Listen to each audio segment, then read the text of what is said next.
రాష్ట్రాల్లో మహిళల మీద చేసినటువంటి అనుచితమైనటువంటి వ్యాఖ్యల మీద అందరూ కూడా చర్చిస్తున్న సందర్భంలో మహిళా సంఘాల ఐక్యవేదిక దీన్ని నిర్వహిస్తా ఉన్నది.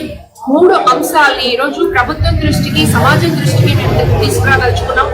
ఒకటి, తమ రాజకీయాల కోసం మహిళల్ని షీల్డ్ గా ఉపయోగించుకోవడం అనేది అన్ని రాజకీయ పార్టీలు స్వచ్ఛందంగా బ్యాన్ చేయాలా. వాళ్ళు అలా చేస్తే, వాళ్ళ నాయకులు అలా చేస్తే ఆ పార్టీ తమ వైపు నుంచి క్షమాపణలు కోరాల్సినటువంటి అవసరం ఉంది. రెండోది, ఈ రోజు రాష్ట్ర ప్రభుత్వం నిష్పాక్షికంగా వ్యవహరించాలి. మనం గత చరిత్ర అంతా చూసినట్లయితే గత ప్రభుత్వం కానీ ఇప్పుడు ఉన్నటువంటి ప్రజెంట్ ప్రభుత్వం కానీ నిష్పాక్షికంగా వ్యవహరిస్తుంది.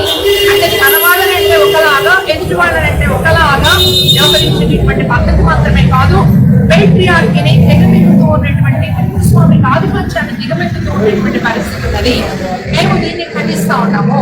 ఈ రోజు చాలా చురుగ్గా వ్యవహరిస్తున్నటువంటి ప్రభుత్వము మేము అడుగుతున్నాం, ఒక అమ్మాయిని ఆ అమ్మాయి మాది సెక్యులర్ రాజ్యాంగము, రామాయణ భారతాన్ని బట్టి కాదు అని చెప్పేసి అన్నందుకు ట్రోల్ చేస్తారా లేదా? ట్రోల్ చేస్తే అధికార పక్షానికి సంబంధించిన మీరు కూడా ఎందుకని అమ్మాయిని రక్షించలేకపోయారు?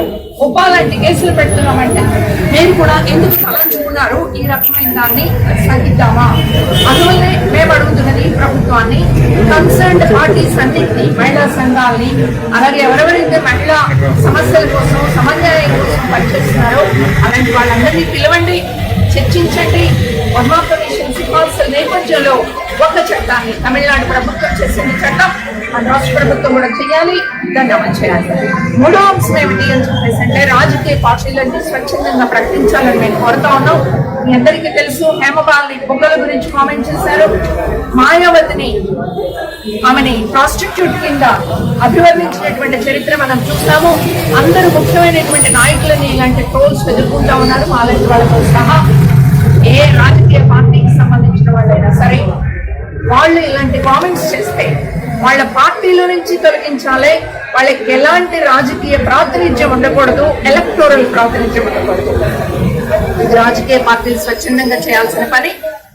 ఎలక్టోరల్ కమిషన్ ఇలాంటి వాళ్ళ మీద బ్యాన్ విధించాలని చెప్పేసి కూడా మేము డిమాండ్ చేస్తున్నాం. ఈ 3 డిమాండ్స్ ని మేము సమాజం గుర్తించాలని, ఆ రకంగా అందరూ కూడా పార్టీలకు అతీతంగా ఆడవాళ్ళని రక్షించుకునేదానికి, మన సంస్కృతిని రక్షించుకునేదానికి కోరుకోవాలని చెప్పేసి